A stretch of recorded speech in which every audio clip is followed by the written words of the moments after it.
PSV 3, Liverpool 2. And yes, guys, we have suffered our third defeat of the season. As you can see, I'm devastated. Can't you tell? Can't you tell? No, I'm joking, man. Listen, man. We rotated heavily. A lot of the young players got some minutes, which I'm really happy to see. I feel like we probably could have got a draw out the game. I think the refs' decisions were hot and cold at times, but ultimately, I think we just needed to defend a bit better in certain situations to kind of get something out of the game. But apart from that, listen, we still finished top of the table. Nothing. The game ultimately meant nothing, but we're still going to talk about certain things in the game, and of course, the possible teams that we are going to be facing in the round of 16 as well. Before we get into it all, guys, a little bit of housekeeping. Make sure we do subscribe to the channel. We're just over 100 subscribers away from 15,000. So make sure you subscribe to the channel if you're liking the content. And of course, guys, make sure you like the video. Let's make sure that we get to, I'm going to say about 200 likes. We're getting into the game. We need to have a few conversations. Obviously, mass rotation. Robbo was playing at centre-back. Yes, guys, Robbo was playing at centre-back, along with Quanza, Endo in the hold. Wing-backs, of course, Bradley and Tsimikas as well. And of course, we had McConnell and Elliott in the midfield of Chiesa, Gakpo, and Danz as the front three. But listen, in terms of the back line, for me, I felt like Kelleher, a little bit too easy to beat for me in the second goal. I don't think he had a poor performance. He made a really good save late on, which we know he's capable of anyway. But I just feel like, there wasn't too much Kelleher could do about the other two goals. But that second one, the one that goes roof of the net for me, I think he kind of needs to get his angles a bit better.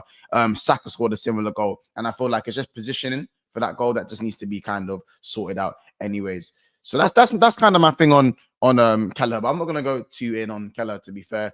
Quanza, for me, that just goes on. It adds to the list of performances that people are looking at sideways, man.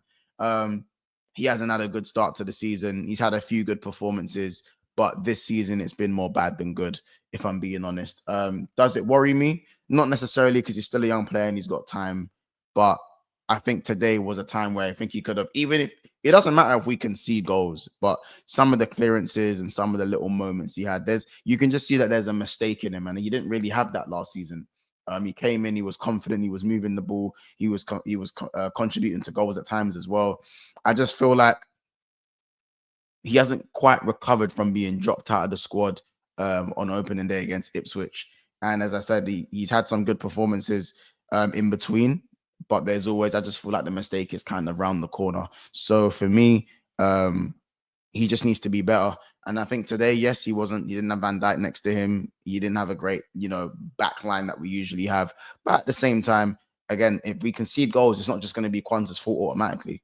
I just think in these moments, he needs to be a bit better and not have that mistake in him, because you can see he's good enough on the ball. You can see he can move the ball. You can see he's confident in the way he plays, but he looks a bit more lethargic at times defensively, and that you can just see the mistake in him, as I said. So listen, man, I'm not too proud of that performance. For me, if I had to rate it out of 10, I'd give it a 3 out of 10 for me. He just wasn't good enough in moments, and I think just shaky. Ultimately started the game fine, but yeah, as the game went on, it kind of got worse, in my opinion. Again, it doesn't help having Robbo as a centre-back partner. That's suicidal as it is, but we still have to judge him on his personal performance. Bradley, poor as well. Not very good for me. Hasn't really been great since he's come back from injury, in my opinion. I think he's not been great, but I think that's just coming back from injury, so we'll give him time. Bradley, great tenacity and stuff. You're never going to question his application, but ultimately I think he does need to be a bit better. But again, heavily rotated, and it's the first time these guys are playing together, so I'm not really going to look into it too much either. Tsimikas for me was good. I think he was all right. They got him down the right side a few times, but I don't think Tsimikas was too bad, in my opinion. And Robbo was playing centre back, so I'm not even going to talk on Robbo too much. Now, on to more positive. I'll put more positive note. McConnell, I was really impressed with McConnell in that midfield. I think he was positive. I think he was going into the tackle as well. He made a few decent forward passes. I actually really like McConnell's performance in the midfield today, and he's one of the academy boys that, for me, I think he was more on the I don't look at him as one of the better academy graduates for me, but today, for me, he was really good. I think when you look at guys like Clark, I thought, Clark was better than him. Clark obviously has moved away and whatnot. But I generally feel like the way he's moved the ball and it was just really good in terms of his temperament, his tenacity, his weight of pass, and all those things there. So listen, if you watch the game, you'd know. I want to see more of this from McConnell, and this intrigued me. I'm not gonna lie, it's intriguing me still. It's intriguing me. So I'm really happy with his performance. Endo, for me, first time in the game where I can say, you know what, I wasn't too impressed. He's been very good this season in most of his cameos. In fact, all of his cameos, Endo's been good this season. This is the first one where I can question and go, you know what, you weren't that good today. And was it because you were around the weaker team? Yeah, Endo needs protection, guys. It is what it is. And you're not going to be good every time you have your cameo, and that's absolutely fine. So not too worried about Endo either. Harvey Elliott in the midfield got overrun a little bit as well, but technically you can see he was very much there. Decision making was okay. Got his goal as well, so I'm really happy for Elliott to get his goal. Cody Gakpo was okay on the peripheral, but you know he done well for both the goals. Obviously scores the penalty. And Chiesa, man, I think Chiesa was a lot more dangerous when he played on that left side, but I didn't mind him on the right either. Chat, let me know what kind of position you guys want to see Chiesa in, because I feel like that left wing is a shout. If Diaz is going to be playing in that false nine, then why not give Chiesa some minutes in that left wing position when we are playing a stronger team, when he is going to get more one-on-ones, when he is going to be more isolated and he's going to be more inclined to shoot. I'm really interested to see what Chiesa has to bring in the second half of the season, especially when there's going to be so many games to play. I'll keep it simple as that, really. But apart from that, I'm really glad to see Trey get some minutes as well. I know he played a little bit more advanced and he had to do a little bit more running, but it is what it is. But Trey and Tyler Morton were fine when they came on. Morton made a brilliant block as well. What I would say about Amara Nallo, listen, it is what it is, innit? You know what I'm saying? It is what it is, bro. You know what I'm saying? Man, mate, you got your UCL cap, made a tackle, blindside. It is what it is, bro. We're not going to get on you too much, man.